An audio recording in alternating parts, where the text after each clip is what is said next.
வியாதிகள் தொல்லைகள் தோல்வியோ, வீட்டினில் வறுமை தொல்லையோ, வியாதிகள் தொல்லைகள் தோல்வியோ, வீட்டினில் வறுமை தொல்லையோ, கண்ணீதான் உந்தன் படுக்கையோ, கலங்காதே கர்த்தன் இயேசுப்பா,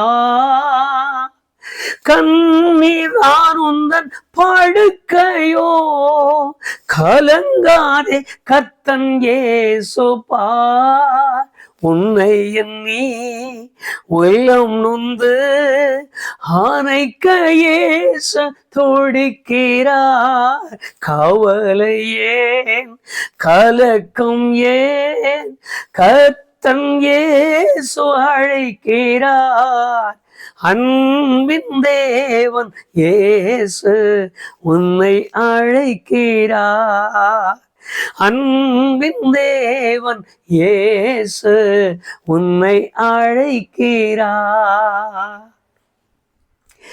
இயேசு கிறிஸ்து எனும் இணையற்ற நாமத்தினாலே தேவ சமூகத்தில் சேர்வதற்கு கர்த்தர் கொடுத்த நல்ல பாக்கியத்திற்காக நான் அவருக்கு ஆயிரம் ஆயிரம் கோடி துதிகளை செலுத்தி, என்றைக்கும் ஆவியானவர் நம்மோடு கூட இடைப்படத்தக்கதான ஒரு வேத வசனத்தை நம்முடைய நினைவிலே கொள்வோம். மார்க்கு சுவிசேஷம் 7வது அதிகாரம் 31வது வசனத்திலிருந்து சில வார்த்தைகளை நம்முடைய நினைவிற்கு கொண்டு வருவோம்.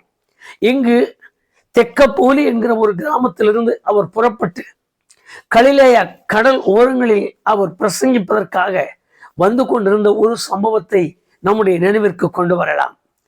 வேதவசனத்தில் எழுதின வார்த்தைகள் எல்லாமே நம்முடைய பின்னிட்ட வாழ்விற்கு, நம்முடைய ஆத்மாவிற்கு ஏற்ற அனுகூலமான நங்கூரமான, நம்முடைய வாழ்வுக்கு, நம்முடைய கிறிஸ்தவ மார்க்கத்தின் தன்மைக்கு ஏற்றது போல நம்மை சீர்படுத்த செயல்படுத்த தேவன் விரும்பினபடியால் அந்த விருப்பத்திற்கு ஏற்றது போல தம்முடைய வார்த்தைகளையோடும் நம்மோடு இடைப்படுகிறார் என்பதை நாம் முதலில் நினைத்துக் கொள்வோமெனால், வேத வசனம் சொல்லுகிற வார்த்தைகள் அங்கு அப்படித்தான் என்று நாம் விட்டுவிட மாட்டோம். காரணம், இதை வாசிக்கும் பொழுது எனக்கு ஒரு ஆசிரியர் சொல்லிக் கொடுத்தார். யார் யாருக்கு எப்பொழுது சொன்னார்கள் என்று கவனிக்க வேண்டும். மற்றொன்று, எதை எப்பொழுது எப்படி சொன்னார் என்று பார்க்க வேண்டும். இப்படியெல்லாம் சொல்லிக் கொடுத்துதான் இந்த வேத வசனத்தை காட்டி கொடுத்தார்கள். ஆனால் அது அப்படிப்பட்ட ஒரு காரியத்தில் ஒருவேளை அது மெய்க்குமானாலும் அது அல்ல. எழுதப்பட்டவைகள் எல்லாமே எனக்காகவே. அப்படி ஒரு அனுபவங்கள் நம்முடைய வாழ்க்கையில் வந்தால்தான் நான் வேத வசனத்தின் ஆழங்களை நமக்கென்று உரிமை பாராட்டவும் முடியும். மற்றொன்று, நாம் அதை சுதந்திரிக்கத்தக்கதான கிருபைகள் உள்ளவர்களாகவும் மாற முடியும். ஒரு காலத்தில் இஸ்ரவேலருக்கு மாத்திரம் என்று எழுதின அக்காலங்கள் உண்டு. ஆனால் வேத வசனத்திற்குள்ளாக நான் எப்பொழுது தண்ணீரில் மூழ்கி ஞானஸ்நானம் பெறுகிறேனோ, பிதாகுமாரன் பரிசுத்தாவியானவரை நாமத்தினாலே நான் தண்ணீரில் மூழ்கி என் பாவங்களை அறிக்கையிட்டு என் பாவம் மன்னிப்புக்கென்றும் ரட்சிப்புக்கென்றும் நான் ஞானஸ்நானம் பெற்றுக் கொள்கிறேனோ, அப்பொழுது ஆபிரகாம் என்கிற அந்த கர்த்தருடைய மனுஷனுடைய சந்ததியோடு கூட நான் இணைக்கப்படுகிறேன் என்பது முதலாவது நாம் அறிந்து கொள்ள வேண்டிய காரியமாயிருக்கிறது. அது நாம் அறிந்த ஒரு காரியம்தான். எப்பொழுது அவரோடு கூட இணைந்திருக்கிறோமோ அப்பொழுதெல்லாம் என்னென்ன காரியங்கள் அவர்களுக்கு எழுதப்பட்டதோ அவைகள் எல்லாம் எனக்கும் புத்தி கற்பிக்க, என்னை சீர்படுத்த, நல்வழிப்படுத்த. ஆகவேதான் அப்போஸ்தலனாகிய பவுல் தீமோத்தேயுவுக்கு எழுதும் பொழுது அருமையாக எழுதினார். வேத வசனங்கள் எல்லாம் தேவனுடைய ஆவியினால் அருளப்பட்டது. ஒரு வார்த்தையை சொல்லி அதற்கு அடுத்து எழுதினார். பரிசுத்தவான்கள் சீர்பொருந்தும் பொருட்டாக எப்படி வேத வசனங்கள் எழுதப்பட்ட காரியங்களை எல்லாம் சற்று உற்று கவனிக்க கடனாளிகளாய் நிற்கிறோம். இங்கு கொன்னை வாயும் செவிட்டு காதும் உள்ள ஒரு மனிதனை குறித்து எழுதப்பட்டிருக்கிறது. ஒரு கூட்டம், அவனுடைய உறவுகள், அவனுடைய சொந்த பந்தங்கள், அவனுக்கு உண்டானவர்கள் ஆண்டவரை குறித்து கேள்விப்பட்டிருக்கிறார்கள். அவர் நல்லவர், அவர் அற்புதங்களை செய்கிறார், அதிசயங்களை செய்கிறார், ஊமையனையும் பேச வைக்கிறார், செவிடனையும் கேட்க வைக்கிறார். இப்படி பல காரியங்களை கேள்விப்பட்டிருக்க கூடும், கேள்விப்பட்டே ஆயிருக்க வேண்டும். இப்படி கேள்விப்பட்டதால் தன்னுடைய மகனையும் அல்லது தன்னுடைய உறவுக்காரனையோ இவர்கள் ஒன்று சேர்ந்து அவரிடத்தில் கொண்டு வருகிறார்கள். அவன் மேல் கைகளை மாத்திரம் வையும் என்று சொல்கிறார்கள். நீங்கள் இந்த வேறு வசனத்தை நான் வேறு வசனங்களுக்கு உங்களுடைய சிந்தையை திருப்பாமல் நான் இந்த பாகத்தில் மாத்திரம் உங்களை நிறுத்த வேண்டும் என்று விரும்பி இருக்கிறேன். இங்கு எழுதப்பட்டது, உங்க கைகளை அவர்கள் மேல் வையுங்க. போதும், கையை வச்சீங்கனாலே போதும். விசுவாசம் பெரிது. அவர்கள் உள்ளத்தில் இருக்கிற விசுவாசம் மிக பெரியது. நீங்க கொஞ்சம் நம்முடைய சிந்தனைக்கு நம்முடைய இருதயங்களை திருப்புங்க. அவருடைய விசுவாசம் மிக பெரியது. காரணம், ஒரு வார்த்தை சொல்ல போதும், இது ஒரு வார்த்தை மாத்திரம் சொல்லும் என்று கேட்ட அந்த மனிதனை போல இவர்களும் கைகளை வையும், போதும், அது போதும், நீங்க கையை வச்சாலே போதும், அவன் வாய் திறந்துடும், அவன் காது கேட்கும், அவன் சாதாரண மனுஷனாய் மாறிவிடுவான். இவ்வளவு விசுவாசத்தில் நிறைந்த ஜனங்களாய் அவரிடத்தில் கொண்டு வருகிறார்கள். அவரிடத்தில் வந்து நின்ற உடனே அவரிடத்தில் இந்த விண்ணப்பத்தையும் வைக்கிறார்கள், உங்கள் கைகளை வைங்கய்யா, நீர் உமது கைகளை வையும். இப்படித்தான் அவர்களும் ஜெபிக்க தொடங்கினார்கள். ஆனால் நடந்த சம்பவம் வித்தியாசமா இருக்கிறது. நான் அந்த சம்பவத்தை நினைவுபடுத்தி வருகலாம். இங்கு எழுதியிருக்கிறது, அவர் கூட்டத்தில் இருந்து அவனை பிரித்து தனியே கொண்டு போனார் என்று. ஏன் கைகளை வைக்காமல் வெளியே கொண்டு போனார்? இவருடைய ஜெபம் கேட்கப்படவில்லை, அல்லது இவருடைய ஜெபத்திற்கு அவர் பதில் கொடுக்க மறுத்து விட்டாரா? அல்லது இவர்கள் செய்த அந்த வேண்டுதல், இவர்கள் கொடுத்த அந்த விண்ணப்பத்தை அவர் அது இருக்கட்டும் அப்புறம் பார்த்து கொள்ளலாம் என்று சொன்னாரா?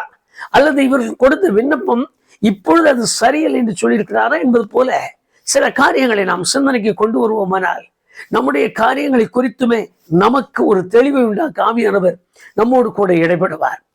ஏன் கை வைக்காமல் வெளியே கொண்டு போனார்? அவர்கள் கேட்ட காரியம் என்ன? நல்லதான ஜெபித்தார்கள், நல்ல விசுவாசத்தோடு தானே சொன்னார்கள். வேதத்தை வாசித்து பாருங்கள். ஆதி காலத்தில் எபிரேயர் 1ஆம் அதிகாரத்தில் தேவன் பங்கு பங்காகவும் வகை வகையாகவும் தீர்க்கதரிசிகளின் மூலமாய் திருமணம் பற்றினவர். தமது குமாரனின் மூலம் திருமணம் பற்ற தீர்மானித்த பொழுதே குமாரனுடைய நோக்கம் எல்லாம், குமாரனுடைய எண்ணங்கள் எல்லாம் மனிதனுடைய எண்ணங்களுக்கும் மனிதனுடைய சிந்தனைக்கும் உரியதாய் மாறாமல், அல்லது ஒரு ஊழியன் அல்லது ஒரு குழுக்களுடைய காரியத்திற்கு உரியதாய் மாறாமல் அவர் தமது சித்தத்தை நிறைவேற்ற வேண்டும் என்று மாத்திரமே விரும்பி இருக்கிறார். அதை முதலாவது கர்த்தருடைய பிள்ளைகளாய் இருக்கிற நாம் அறிந்து கொள்வோமானாலே நமக்குள் இந்த காரியங்கள் முழுமையாய் வெளிப்படும். அருமையான ஜெபிக்கிறார்கள், உங்க கைகளை வச்சுங்க, அது போதும் எங்களுக்கு. ஆனால் அவர் அதை செய்யல. எனக்கு அநேக குழுக்கள் அப்படித்தான் இருக்கிறது. தேவ நோக்கம் தெரிவதில்லை, தேவ சித்தம் தெரிவதில்லை. நல்ல ஜெப குழுக்களா இருக்கிறோம் என்று சொல்லிவிடுவார்கள். ஆனால் சம்பந்தப்படாமல் தாம் வீட்டில் இருக்கிற பிள்ளைக்கு ஜெபிக்க மாட்டார்கள், தன் வீட்டில் இருக்கிற மனைவிக்காக அழக மாட்டார்கள், தன் வீட்டில் இருக்கிற புருஷனுக்காக கண்ணீர் பிடிக்க மாட்டார்கள், தங்களுக்கு நேரிட்டு இருக்கிற உபத்திரவங்கள் வேதனைகள், தங்கள் பிள்ளைகளுடைய பின்னாலான வாழ்க்கை, தங்களுடைய மகன், தங்களுடைய காரியங்களை குறித்து கொஞ்சம் கூட கவனிக்க மாட்டார்கள். ஊருக்கெல்லாம் ஊருக்கெல்லாம் ஜெபிப்பார்கள். அவர் இப்படி இவர் இப்படி. அந்த எனக்கு தெரிந்த ஒரு அருமையான கர்த்தருடைய மனுஷன் இருந்தார். அவர் நல்ல மனுஷன், நல்ல ஊழியத்திலும் இருப்பார், ஆசையுள்ள மனுஷன். ஆனால் ஜெபிக்க தொடங்கி விட்டால் ஆரம்ப காலத்தில் நடந்த வார்த்தைகளை உங்களுக்கு புரிந்து கொள்வதற்காக சொல்லுகிறேன். ஆண்டவரே, கட்சிகள் கழகங்கள் அப்படி ஆரம்பித்து காங்கிரசுகள், திமுகக்கள், அண்ணா திராவிட முன்னேற்ற கழகங்கள் எல்லாம் இந்த பன்மையில எப்படி இவருக்கு தெரிந்ததுன்னு தெரியல, கம்யூனிஸ்டுகள் என்று இப்படி வரிசையா சொல்லிக் கொண்டே போவார். ஆனால் தன்னுடைய காரியம் என்னவென்று அந்த நேரத்தில் சொல்லிக்கொண்டே போய் எல்லாரையும் நினைக்கிறேன், துதிக்கிறேன், இப்படி எல்லாம் சொல்லுகிற ஒரு காலத்தில் நான் அதை பார்த்திருக்கிறேன் நேரிலே. இங்கு இந்த வேதத்தை வாசிக்கும் பொழுது அது எனக்கு திடீரென்று ஞாபகம் வந்தது. எங்க அவர்கள் ஜெபிக்கிறார்கள், உங்க கையை வைங்க, போதும், விசுவாசம் தான் இருக்கு, விசுவாசத்தோடு தான் சொல்லியிருக்கிறார்கள். அவருடைய விசுவாசம் ரொம்ப பெரியது, கையை வச்சிங்கனாலே போதும். ஆனால் அதற்கு அவர் செவி கொடுக்கவில்லை. இந்த குழு ஜெபக்குழு. நாம் எத்தனை விதமான காரியங்களை கவனிக்கிறோம் என்று பாருங்க. உபவாச கூட்டம் ஆரம்பிக்கிறோம், 11 மணி 11:30 மணிக்கு சேர்வார்கள். 1 மணிக்கு கூட்டம் முடிஞ்சோம், 1 மணிக்கு மேல் அவங்களுக்கு சாப்பாடு. என்ன ஜெபித்தார்கள், என்ன சொன்னார்கள் என்று தெரியாது. ஆனால் ஜெபத்திற்கு தனியா வரும்பொழுது, ஆம், ஆவியானவர் இறங்கி விட்டார், ஆவியானவர் தொடுகிறார், ஆவியானவர் உன்னை நிறைக்கிறார். இப்படி வித்தியாசமான காலங்கள் இன்றைக்கு போய்கொண்டிருப்பதால் என்னை கேட்டுக்கொண்டிருக்கிற கர்த்தருடைய பிள்ளைகள் அதை உணர்ந்து கொள்ளும்படியாக நான் கொஞ்சம் அவைகளை சுட்டி காட்ட விரும்புகிறேன். இன்று எழுதின அந்த வார்த்தைகளை கவனியுங்கள். அவர்கள் ஜெபிக்கிறார்கள், உங்க கையை மட்டும் வையன்னு சொல்றாங்க. அவர் அதை காதுல கூட போட்டுக்கல. இன்னைக்கு அநேக இடங்களில், அநேக சபைகளில், அநேக கர்த்தருடைய பிள்ளைகளின் கூட்டு காரியங்களில் இப்படித்தான் சில சம்பவங்கள் நடந்து கொண்டிருக்கிறதை உணராமலே நிற்கிற விசுவாச கூட்டம் என்கிற ஒன்று அமைந்திருக்கிறது என்பதை நீங்களும் நானும் அடையாளம் கண்டு கொள்ளாவிட்டால் செவிடும் திறக்கப் போகிறதில்லை, கொன்ன வாயும் மாறப் போகிறதில்லை. இந்த ரெண்டு என்னோடு தான் இருக்கும் என்பதை முதலாவது நம்முடைய மனதிற்குள் கொண்டு வருவோம். நான் இரண்டாவது ஒரு காரியத்தை உனக்கு சுட்டிக்காட்ட விரும்புகிறேன். இந்த வேறு வசனத்தில் கூட்டம் நெருக்கி கொண்டிருக்கிற இவ்வளவு பெரிய கூட்டத்திற்குள் அவர் ஒரு காரியத்தை செய்வாரானால் எல்லாருக்குமே தெரியும். செவிடும் கொன்னையும் செவிடும் உள்ளவை உடனே வாய் பேசி, உடனே காது கேட்டு, உடனே கை அடித்து காட்டி, காதுக்குள்ள சத்தம் கேட்கிறார் என்று கேட்டு இதையெல்லாம் செய்யும் பொழுது மிகப்பெரிய காரியமே நடக்கும். ஆனால் அவர் அதை செய்யல, கூட்டத்தை விட்டு வெளியே கொண்டு போனார் என்று எழுதியிருக்கிறது. நீங்கள் அப்போஸ்தலர் 2ஆம் அதிகாரத்தில் வாசிப்பீர்களானால் முதல் தேவ செய்தியை கொடுத்த அருமையான கர்த்தருடைய மனுஷன் பேதுருவை இந்த நேரத்தில் எண்ணிக்கொள்ளுங்கள். அப்போஸ்தலர் 2ஆம் அதிகாரத்தில் நேர்த்தியான அந்த வேத வசனம், அவரை எண்ணி பாருங்கள். முதல் பிரசங்கத்தை ஆரம்பிக்கிறார், பிரசங்கித்துக் கொண்டே நிற்கிறார். அப்பொழுது சுற்றி இருக்கிற மக்கள் எல்லாம் சரிதான், நீங்க சொன்னது சரிதான், இப்ப நீங்க உங்க மேல இறங்கி இருக்கிற அந்த வல்லமை, இறங்கி இருக்கிற இந்த அபிஷேக வல்லமையை நாங்கள் யோவேல் தீர்க்க தரிசன காலத்தில் சொன்னதை நம்புகிறோம். இப்ப நாங்க என்ன செய்ய வேண்டும், அதுக்கு எனக்கு ஒரு வழி சொல்லுங்க. ரட்சிக்கப்பட நான் என்ன செய்ய வேண்டும், மனம் திரும்ப நான் என்ன செய்ய வேண்டும், தேவராஜ்யத்தை சுதந்திரிக்க நான் என்ன செய்ய வேண்டும். அவர் ஒரே ஒரு வார்த்தை சொன்னார். ஒன்று ஞானஸ்நானம், மற்றொன்று அவர் சொன்னதை நினைவுபடுத்திக் கொள்ளுங்கள். நீங்கள் இந்த மாறுபாடான சந்ததியை விட்டு விலகி உங்களை ரட்சித்துக் கொள்ளுங்கள் என்று ஒரு வார்த்தையை சொன்னார். யார் அந்த மாறுபாடான சந்ததி? யாரும் சொன்னாலும் வம்புதான். நீ சொன்னாலும், யாரை சொல்லி நீங்க யாரை விரலிட்டு சொன்னாலும் இது வம்புக்குரிய காரியமாய் மாறிவிடும். ஆகவே மாறுபட்ட சந்ததியை விட்டு விலகு என்று சொன்னார். இங்கு நடந்த சம்பவமும் அதற்கு ஏற்றதான் இருக்கிறதை பாருங்கள். கூட்டத்திற்குள் அவர் வந்து கூட்டத்தை விட்டு வெளியே கொண்டு போனார், அவனை தனியாய் கொண்டு போய்விட்டார். எனக்கு அன்பான கர்த்தருடைய ஜனமே, ஒவ்வொரு சமயத்திலும் வேதம் நம்மை சுட்டி காட்டும் பொழுதெல்லாம் நாம் அதை உணர்ந்தவர்களாய் நின்றால்தான் தேவனுடைய பிரசன்னத்தை உணர முடியும் என்பதை நாம் அறிய வேண்டும். அன்பு அன்பு அன்பு அன்பு என்று ஆண்டவர் அன்புள்ளவர், ஆண்டவர் உனக்கு செய்கிறார், ஆண்டவர் உனக்கு அற்புதம் செய்கிறார், ஆண்டவர் உனக்கு கிரியை செய்கிறார், ஆண்டவர் உண்மையில் இறக்க வைக்கிறார், எல்லாமே சரிதான். எப்பொழுது என்கிற கேள்வி நமக்கு உண்டாக வேண்டும். அன்றைக்கு தான் தேவனுடைய குமாரன் என்று நிரூபித்து காட்டுவதற்கு அநேக அடையாளங்களை செய்தார். நான் தேவனுடைய குமாரன் என்று நிரூபித்து காட்டின பின்பு, நான் அதை அறிந்து கொண்ட பின்பு அவருக்கு பின் சென்று அவருடைய காரியத்தை செய்வதற்கு என்னை அர்ப்பணிக்கிற காலத்தை எல்லாம் இன்றைக்கு மறந்து விட்டோம்.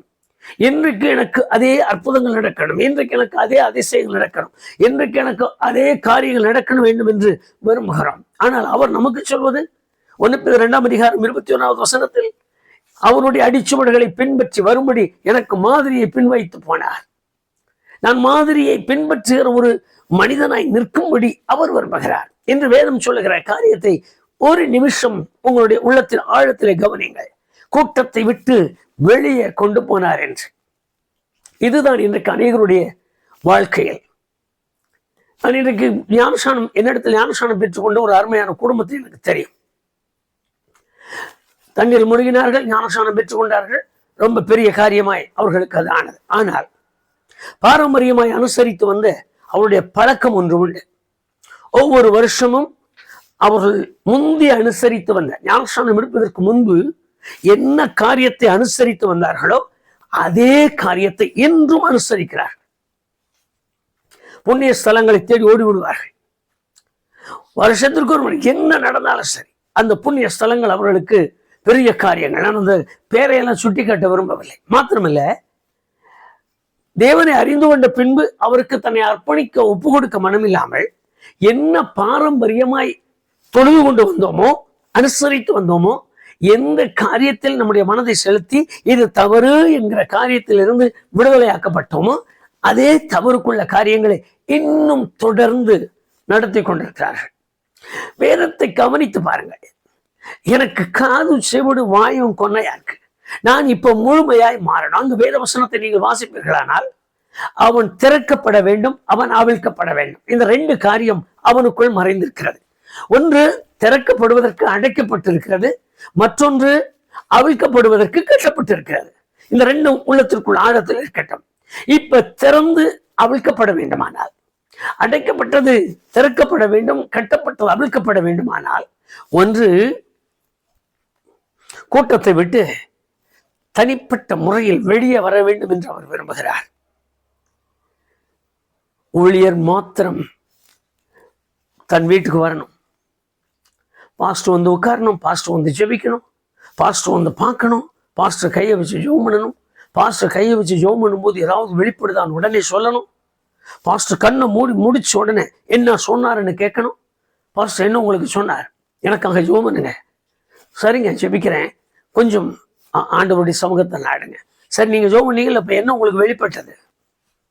ஏதோ மூட்டை முடிச்செல்லாம் கண்ணுக்கு தெரியறது போல ஏதோ என்ன வெளிப்பட்டது, என்ன குறித்து என்ன வெளிப்பட்டது ஐயா? என்ன அவர் நினைச்சிருக்கிறாருன்னு தெரியல. இப்ப என்னை குறித்து வெளிப்பட்டதுக்கு நாங்க படம் ரிலீஸ் ஆகி காட்டுகிறது போல இந்த கிளை வேடிக்கையாய் மாறிவிட்டது. அதற்கென்றும் ஒரு குழுக்கள் தான் உனக்கு அப்படி தெரிந்தது, இப்படி தெரிந்தது, இங்கு தெரிந்தது, அங்கு வருகிறது, இதையும் சொல்லிக் கொண்டிருக்கிற ஒரு குழு. இந்த வேத வசனத்தை வாசித்து பாருங்கள். கூட்டத்தை விட்டு வெளியே வா, கூட்டத்தை விட்டு வெளியே வா. அதனுடைய முழுமையான அர்த்தம் என்னவென்றால், கர்த்தருக்கு பிரியமில்லாத எந்த பாரம்பரியம் இருக்கிறதோ, கர்த்தருக்கு பிரியமில்லாத எந்த நடைமுறை இருக்கிறதோ, கர்த்தருக்கு பிரியமில்லாத எந்த செயல்பாடு இருக்கிறதோ, கர்த்தருக்கு பிரியமில்லாத எந்த சூழ்நிலை இருக்கிறதோ, கர்த்தருக்கு பிரியமில்லாத எந்த கூட்டத்தில் இருக்கிறாயோ, நான் மறுபடியும் அழுத்தமாய் சொல்கிறேன், கர்த்தருக்கு பிரியமில்லாத எந்த கூட்டத்தில் அமர்ந்திருக்கிறாயோ, கர்த்தருக்கு பிரியமில்லாத எந்த சூழ்நிலையில் அடங்கி இருக்கிறாயோ, கர்த்தருக்கு பிரியமில்லாத எந்த காரியத்திலே மனதை திளைக்க செய்திருக்கிறாயோ, வேதம் சொல்லுகிறது கையை பிடித்து வெளியே இழுத்து கொண்டு போனார், கூட்டத்தை விட்டு வெளியே அழைத்து கொண்டு போனார். அவர் வெளியே வந்த பின்புதான் அற்புதங்களும் அடையாளங்களும் நடப்பதற்கு, அவிழ்க்கப்படுவதற்கும் திறக்கப்படுவதற்கும் அவர் தன்னுடைய காரியங்களை பயன்படுத்த வேண்டியதாயிருந்தது. அதுவரைக்கும் அவர் பயன்படுத்த முடியாமல் பெருமூச்சு விட்டு கொண்டிருக்கிறதை பார்ப்போம். அவர் கைகள் வைத்து பெருமூச்சு விட்டார். இவன் கூட்டத்துல மாட்டிட்டு இருந்தாயா? இந்த பயம் இந்த கூட்டத்துல மாட்டிருக்காரு. பெருமூச்சு விடுகிறார். ஜனங்களை பார்த்து ஜனங்களோடு கூட பேசி பேசி பழகி அவருடைய காரியங்களை கவனிங்கள். ஒன்று, வெளியே வர வேண்டும் என்று விரும்பிவிட்டார். நான் திட்டமாய் சொல்லிவிட்டேன், வெளியே வர வேண்டும் என்று விரும்பிவிட்டார். நான் எந்த கூட்டத்தில் இருக்கிறேன், நான் எந்த தனிப்பட்ட முறையில் இருக்கிறேன், அவருக்கு பிரியமில்லாத நான் எந்த கூட்டத்தை சுட்டி காட்டவில்லை. அவருக்கு பிரியமில்லை, அவருக்கு இஷ்டமில்லை, அவருக்கு இது ஆகாது என்று வேதம் சொல்லுவது, என்னுடைய மனசாட்சி சொல்லுவது, கர்த்தருடைய வசனம் சொல்லுகிறது. இன்னும் நல்ல ஆவிக்குரிய ஆலோசகராக தேவனுடைய தாசர்கள் சொல்லுகிற எந்த காரியமானாலும் ஒன்று வெளியே வந்துருங்க, அதுக்கு மேல ஆலோசனையும் இல்லை, அதற்கு மேல முடிவும் இல்லை. மற்றொன்று, அவரும் அவனும் தனித்து நிற்க வேண்டிய நிலை வந்தது. உங்களுக்கும் எனக்கும் சரியான பாடம் இந்த வேதவசனங்கள். வேதவசனத்தை வாசித்து பாருங்கள். ஒருவன் கிறிஸ்துவுக்கு உள் இருந்தால் என்று எழுதியிருக்கிறது. மற்றொன்று யோவான் 15 அதிகாரம் 5 வசனத்தில் பாருங்கள். நேர்த்தியான ஒரு வேதவசனம். நான் அவனிலும் அவன் என்னிலும் நிலைத்திருந்தால், இருவருக்குள்ளும் ஒருவருக்கொருவர், ஒருவரில் ஒருவர் இருந்தால், அதுதான் தேவன் விரும்புகிற விருப்பம் என்று இந்த சூழ்நிலைகள் நமக்கு சுட்டி காட்டுகிறது. இந்த கூட்டத்திற்குள் நீ அப்படி இருக்க முடியாது, வெளியே வா. நீங்க நானும் தனித்திருக்கலாம், நீ எனக்குள் மாறு, நான் உனக்குள் மாறுகிறேன் என்கிற அந்த அடையாளத்தை போல அப்படி மாறிவிட்டார்கள் என்று உடனே ஒரு பெரிய காரியத்தை அல்ல, அடையாளத்திற்காக அவரும் அவனும் தனித்து நின்றார்கள். அவரும் அவனும் தனித்து நின்றார்கள். கர்த்தருக்கு மகிமை உண்டாகட்டும். அவரும் அவனும் தனித்து நிற்க தொடங்கினபடியால் இந்த வேதம் சொல்கிறது, திறக்கப்பட வேண்டிய கதவுகள் திறக்கப்பட்டது, அவிழ்க்கப்பட வேண்டிய கட்டுகள் அவிழ்க்கப்பட்டது. இன்றைக்கு வேத வசனத்தை உற்று கவனிக்கிற அருமையான கர்த்தருடைய பிள்ளைகளுக்கு நான் சொல்லுகிற ஒரு காரியம், என்னை கேட்டுக்கொண்டிருக்கிற அல்லது என்னை பார்க்கிற இந்த வேத வசனங்களோடு கூட இடைபடுகிற அருமையான கர்த்தருடைய ஜனங்கள் ஒவ்வொருவருக்கு நான் சொல்லிக் கொடுப்பது, ஐயா, என்னுடைய கொன்னை வாய் மாற வேண்டுமானால், என்னுடைய காது திறக்கப்பட வேண்டுமானால், நான் சரியானபடி பேசப்பட வேண்டுமானால், அதனுடைய முழுமையான அர்த்தம், நான் முழுமையாய் தேவனுடைய அதிசயங்களை அற்புதங்களை பார்க்க வேண்டுமானால், நான் முழுமையாய் தேவனுடைய பிரசன்னத்தை உணர வேண்டுமானால், நான் முழுமையாய் தேவனுடைய கரத்திலிருந்து வருகிற சுகத்தை அனுபவிக்க வேண்டுமானால், நான் முழுமையாய் தேவனுடைய கரத்திலிருந்து வருகிற நன்மையான ஈவுகளை நான் பெற வேண்டுமானால், நான் இருக்கிற கூட்டம் என்னாலே யோசிக்கப்பட வேண்டிய கூட்டம். நான் எந்த குழுவுக்குள் இருக்கிறேன்? ஏற்கனவே ஒரு குழுவுல மாட்டிருக்கார். இந்த குழு மோசமான குழுவா இருக்கு. நல்ல விசுவாச குழு தான், ஆனா ஜெபிக்க தெரியாத குழு போல தெரிகிறது. என்ன செய்ய வேண்டும் தெரியல. உங்க கையை வைங்க, உங்க கையை வைங்க. அதெல்லாம் சரிதாப்பா. நான் கையை வைக்க வேண்டுமானால் நீ கூட்டத்தை விட்டு வெளியே வா. நான் கையை வைக்க வேண்டுமானால் நீ என்னிலும் நான் உன்னிலும் மாறுகிற ஒரு அனுபவத்திற்கு வா. இப்படி ஒரு சிந்தனைக்கு வந்து பாருங்க. இன்றைக்கு ஜெபிக்கிற மக்களுக்காக எத்தனை பேர், உங்களுக்காக நான் ஜெபிக்கிறேன், உங்களுக்காக ஜெபிக்கிறேன், உங்களுக்காக ஜெபித்தேன், கர்த்தர் அதை சொல்லிவிட்டார். ஐயா எங்களுக்காக ஜெபிங்க, நல்லது, எல்லாமே நல்லது. இந்த காரியங்கள் எல்லாம் குறையாய் அல்ல. ஆனால் ஜெபிக்கிற என்னுடைய சத்தத்தை தேவன் கேட்டு பதில் கொடுக்க, உங்களுக்கு பதில் கொடுக்க வேண்டுமானால், ஜெபிக்கிற எங்களுடைய குழுவின் சத்தத்தை கேட்டு உங்களுக்கு பதில் கொடுக்க வேண்டுமானால், ஜெபிக்கிற எங்களுடைய கூக்குரலை கேட்டு உங்கள் மேல் அவர் மனதுருக வேண்டுமானால், ஜெபிக்கிற எங்களுடைய சத்தத்தை கேட்டு உள்ள தேவ ஜனங்களின் சத்தத்தை கேட்டு எனக்கு அவர் இரக்கம் கிடைக்க பண்ண வேண்டுமானால், அவர் தனியாவர் அந்த குழுவில் இருந்து வந்துரு, அந்த கூட்டத்திலிருந்து வந்துரு. ஏன் அந்த கூட்டம் சரியில்லாத கூட்டம்னு சொல்றார். ஏன்? விசுவாசிக்க முடியாத கூட்டம், நெருக்குகிற கூட்டம், வேத வசனத்தை விசுவாசிக்காத கூட்டம், அதெல்லாம் கலந்திருக்கிற சூழ்நிலை இருப்பதால் உட்கார்ந்து சிந்திக்க கடனாளிகளாய் நிற்கிறோம். தேவ ஜனங்களுக்கு, சுவிசேஷ ஊழியர்களுக்கு, சபை போதகர்களுக்கு, தீர்க்க தரிசன ஊழியத்தை செய்கிறேன் என்று சொல்லி தேவ பிரசன்னத்தால் நிறைந்திருக்கிற கர்த்தருடைய பிள்ளைகளுக்கு ஒருவேளை மறுபடியும் இந்த பாகம் நம்மை உணர்த்துமானால் ஒரே ஒரு நிமிஷம் என்னோடு கூட சிந்திக்க தொடங்குங்கள். வேதம் சொல்லுகிற அந்த வார்த்தைகளை சற்று உன்னிப்பாய் கவனியுங்கள். ஒரு கட்டு அவிழ்க்கப்படுவதற்கு, அடைக்கப்பட்ட கதவு திறக்கப்படுவதற்கு என் வாயில் நான் சொல்லுகிற வார்த்தைகள் அல்ல, என் வாயில் நான் சொல்லுகிற தரிசனங்கள் அல்ல, என் வாயில் நான் சொல்லுகிற வேத வசனங்கள் அல்ல. திறக்கப்படுவாயாக, கட்டப்படுவாயாக, உடைக்கப்படுவாயாக, நொறுக்குகிறேன். அதுவும் இன்னும் சில காரியங்கள் இருக்கு, குறையெல்லாம் நான் சொல்லல. செய்கிற காரியங்களை கவனித்து பாருங்க. வயசு சின்ன வயசா இருக்கும், பெரியவங்களா நினைப்பாங்க. நான் ஆசீர்வதிக்கிறேன், நான் ஆசீர்வதிக்கிறேன். ஏதோ அவங்க பண்ணை, அந்த தோட்டத்திலிருந்து அவங்க பண்ணையிலிருந்து தூக்கிட்டு வந்து கூட வச்சு ஆசீர்வதிக்கிறேன், எடுத்துக்கொண்டு போ, ஆசீர்வதிக்கிறேன், கொண்டு போ சொல்லுகிறது போல இன்றைக்கெல்லாம் ஜெபங்கள் மாறி இருக்கு. ஐயா, ஆசீர்வதிக்கிறவர் தன் கரத்தை நீட்டாமல் போனார். இங்கு ஜெபிக்கிறவர்களுடைய ஜெபம் போலதான். அப்பா உங்க கரங்களை வைங்கப்பா, உங்க கரங்களை மட்டும் வைங்க, அவன் கொன்னவாய் மாறும், அவன் செவிடு திரும்பும். அப்பா உங்க கண்களை வைங்கப்பா, கைகளை வைங்கப்பா, நல்லதப்பா. ஆனா அவர் சொல்லுகிற காரியம், முதல்ல கூட்டத்தை விட்டு வெளியே கொண்டு போ. இந்த கூட்டத்துக்குள்ள நான் என்னால ஒன்றும் செய்ய முடியாது. கர்த்தருக்கு ஸ்தோத்திரம். புரிந்திருப்பீர்கள் என்று நம்புகிறேன், அறிந்திருப்பீர்கள் என்று நம்புகிறேன். நாளைக்கு விமர்சனமாய் எந்த கூட்டம் என்கிட்ட கேட்க வேண்டாம். நீங்களாக சிந்தியுங்க. நீங்கள் அமர்ந்திருக்கிற, உட்கார்ந்திருக்கிற, ஆராதிக்கிற, துதிக்கிற, ஐக்கியப்பட்டிருக்கிற, நீங்கள் அங்கம் வகித்துக் கொண்டிருக்கிற சூழ்நிலை சந்தர்ப்பங்கள் உள்ள சபைகள் எல்லாம் எப்படி என்று மாத்திரம் பாருங்கள். அவைக்குரியவைகள் தானா? அவைக்குரிய காரியங்களில் வளர்ச்சி கொண்டு போகிறதானா? தேவ பிரசன்னத்தை உணர வைக்கிறது தானா? தேவ பிரசன்னத்திற்கு முன்பாக நம்மை வேண்டும் என்று வைக்கிறது தானா? அது மறுபடியும் நான் சொல்லுகிறேன். கூட்டம் என்று சொல்லுகிற வார்த்தையினுடைய முழுமையான அர்த்தம், நான் பாரம்பரியத்திலிருந்து, என் பழக்க வழக்கத்திலிருந்து, என் ஆண்டவரை துக்கப்படுத்துகிற காரியத்திலிருந்து, என்னென்ன காரியங்கள் வேதம் வெறுக்கிறதோ, என்னென்ன காரியங்கள் வேதத்தில் வேண்டாம் என்று எழுதியிருக்கிறதோ, என்னென்ன காரியங்கள் கர்த்தருக்கு தேவையில்லாததோ அவ்வளவு காரியங்களும் அதில் அடங்கும். அந்த கூட்டம் என்கிற வார்த்தையில் வேலையை அழைத்து கொண்டு போனார், தனித்து நின்றார். இவ்வளவு பெரிய கூட்டத்துல மாட்டிக்கிட்டார், பெருமூச்சு விட்டார். திறக்கப்படாம கிடக்கிற இவன், கட்டப்பட்டு அவிழ்க்கப்படாமல் இருக்கிற இவன் அங்க வந்து கூட்டத்துல மாட்டிட்டான். இப்ப தனிப்பட்ட முறையில் இருக்கிறார். நீனிலும் நான் உன்னிலும், நீயும் நானும் இன்றைக்கு சேர்ந்திருக்க போகிறோம் என்கிற அந்த ஒரு நிலை வந்த பின்பு அவர் கரங்களை வைத்தார், துப்பினார் என்று எழுதியிருக்கிறது. வேதத்தை வாசித்து பாருங்களையா. காதுகளில் நாவில் விரலை வைத்தார், காதுகளில் விரலை வைத்தார். அதற்கு பின்பு தேவனுடைய பிரசன்னத்தின் மகிமை வெளிப்படத் தொடங்கினது. அவன் நாவு கட்டவிழ்க்கப்பட்டது, அவன் காதுகள் திறவுண்டது என்று இருக்கிறது. அடைப்புகள் திறவுண்டது, கட்டுகள் அவிழ்ந்தது. இந்த அற்புதத்தை நீங்களும் நானும் இன்றைக்கு ராத்திரியே பார்க்க வேண்டுமானால், இன்றைக்கு பகலிலே பார்க்க வேண்டுமானால், இந்த காரியங்களின் அற்புதங்களை பார்க்க வேண்டுமானால், வேதம் சொல்லுகிறதற்கு கொஞ்சம் கீழ்ப்படிய உங்கள் இருதயத்தை திருப்பி விடுங்கள். அப்பா, நான் கூட கொஞ்சம் உணர்றேன்.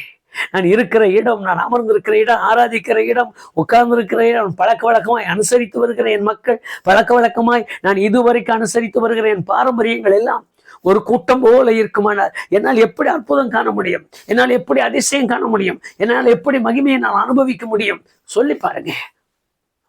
இதிலிருந்து நான் விலக வேண்டும் என்று மாத்திரம் கேட்டு ஜெபிக்க தொடங்குங்க. ஆவியானவர் உங்களோடு இடைபடுவார். நிச்சயமாய் அன்றைக்கு கட்டவிழ்த்து அடைப்புகளை நீக்கின தெய்வம் என்றைக்கும் உங்கள் வாழ்க்கையில் கட்டுகளை அவிழ்ப்பார், அடைப்புகளை திறந்து விடுவார், நிச்சயமாய் செய்வார். அவருடைய பாதத்தில் விழுகலாமா? நல்ல பிதாவே, திரும்பவுடைய முகத்தை நாங்கள் பார்க்க வந்திருக்கிறோம். வேதத்தை வாசித்தோம். அவிழ்க்கப்பட முடியாத கட்டுகளோடு, திறக்கப்பட முடியாத அடைப்புகளோடு கூட கூட்டத்தில் நின்ற ஒருவனுக்கு நீர் செய்தவைகளை நாங்கள் உணர்ந்தோம். கூட்டம் இன்னதென்று நாங்கள் அறிந்து கொண்டோம்.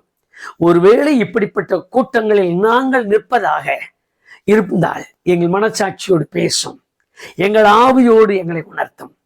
நாங்கள் எப்படி இருக்க வேண்டும் என்று உணரத்தக்கதாக உம்முடைய வார்த்தைகள் எங்களோடு இடைப்படட்டும்.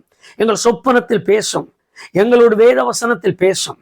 ஆண்டவரே, உம்முடைய பிள்ளைகள் பிரசங்கிக்கும் பொழுது இந்த காரியங்களை குறித்து பேசுகிறதை உணர்கிற உள்ளம் எங்களுக்கு தாரும். நாங்கள் அப்படிப்பட்ட மக்களாய் மாறட்டும். இனியும் இனியும் இனியும் நாங்கள் ஆண்டவரே கைகளை வையும் என்று சொல்லுகிற இந்த கூட்டத்தோடு அல்ல, ஏதோ ஒரு காரியத்தை நடக்க விடாமல் தடுக்கிற கூட்டத்தோடு அல்ல. நாங்கள் தனிப்பட்ட முறையில் உம்மை நேசிக்க, தனிப்பட்ட முறையில் எங்களை பக்குவப்படுத்திக் கொள்ள, தனிப்பட்ட முறையில் எங்களை நாங்கள் தனிப்படுத்தி எங்களோடு இருக்கிற எல்லாவற்றையும் விட்டு விலகுகிற ஒரு நல்ல அனுபவம் உள்ள வாழ்க்கை எங்களில் உருவாகும்படி கிருபை தாரும். எதெல்லாம் எங்களை நெருக்குகிறது, எதெல்லாம் எங்களை போர்த்திருக்கிறது, எந்த பாரம்பரியங்கள், எந்த சட்ட திட்டங்கள், எந்த கோட்பாடுகள், எது வேண்டாதவைகள், உம்மை துக்கப்படுத்துகிற, உமக்கு வேண்டாத மட்டுமல்ல நீ பெருமூச்சு விட்டு துக்கப்படுகிற அளவிற்கு என்ன என் வாழ்க்கையில் இருக்கிறது என்று அறிந்து கொள்கிற உள்ளத்தை எங்களுக்கு தாரும். எங்களை நாங்கள் பரிசுத்தப்படுத்திக் கொள்ள, எங்களை நாங்கள் சீர்படுத்திக் கொள்ள, எங்களை நாங்களே சுத்தப்படுத்திக் கொள்ளுகிற ஒரு அனுபவத்தில் எங்கள் மனச்சாட்சியோடு கூட இடைப்படும். நாங்கள் அறிந்து உணர்ந்து அவைகளை விட்டு உம்மிடத்தில் தனித்து வர எங்களுக்கு கிருபை தாரும். பாரம்பரியமும் பழக்க வழக்கங்களும் எங்களை கொண்டு வந்திருக்கிற கூட்டங்களும் எங்களுக்கு காதுகளையும் திறக்காது, எங்களுக்கு நாவுகளின் கட்டுகளையும் அவிழ்க்காது என்று அறிகிற உணர்வு எங்களுக்கு தாரும். உம்மோடு கூட இணைந்து நிற்கிற, உம்மோடு கூட தனித்திருக்கிற, உம்முடைய வார்த்தைகளுக்கு கீழ்ப்படுகிற, உம்முடைய வார்த்தைகளுக்கு செவி கொடுக்கிற, உம்முடைய வார்த்தைகளை கை கொண்டு நடக்கிற, ஆண்டவரே உம்முடைய வார்த்தைக்கு பயந்து செயல்படுகிற நல்ல இருதயத்தை எங்களுக்கு தாரும். நம்பிக்கையுள்ள இருதயத்தை எங்களுக்கு தாரும். கர்த்தாவே, இதே நிலையில் இன்றைக்கு இந்த கொன்னைவாயுடைய செவிடனை போல எத்தனை பேர் இருக்கிறோம் என்கிற ஒரு உள்ளார்ந்த உணர்வை உணர்ந்து, நான் அப்படித்தான் இருக்கிறேன், ஒருவேளை என் தேவன் என்னை மாற்ற வேண்டும் என்று உமது சமூகத்தை நோக்கி விண்ணப்பிப்பார்களானால் தயவாய் அந்த சத்தத்தை கேட்டு திறக்க வேண்டியவைகளை எல்லாம் திறந்துவிடும், அவிழ்க்க வேண்டியவைகளை எல்லாம் அவிழ்த்துவிடும். அது கடன் பிரச்சனையிலிருந்து குடும்ப காரியம், நோய் கட்டுகள், பிசாசன் அந்தரங்க கட்டுகள் எதுவானாலும் அது இன்றைக்கு அவர்கள் வாய் திறந்து கேட்கும் பொழுது அது அவிழ்க்கப்படட்டும். அவர்கள் வாய் திறந்து சொல்லும் பொழுது உண்மையாகவே அவைகள் உம்முடைய பிள்ளைகளுக்கு திறக்கப்படட்டும். இந்த கிருபையை அவர்கள் நித்தியமாய் சுதந்திரிக்க அவர்களுக்கு கிருபை தாரும். உம்முடைய கரத்தில் தருகிறேன். இயேசு கிறிஸ்து எனும் நாமத்தில் ஜெபிக்கிறேன் பிதாவே, ஆமென், ஆமென். தனிமைப்படுத்தி தன்னுடைய மிகுந்த வல்லமையை காண்பிக்கும்படி அவனை எண்ணி பெருமூச்சு விட்டாலும் அவருக்கு தமது வல்லமையை காண்பித்த சர்வ வல்லமையுள்ள தேவனுடைய குமாரன் உங்களையும் அவிழ்க்க வேண்டிய பிரகாரமாய் அவிழ்த்து, திறக்கப்பட வேண்டிய பிரகாரமாய் திறந்து உங்களை ஆசீர்வாதத்தின் நிறைவுக்குள் நடத்துவாராக. ஆமென், ஆமென்.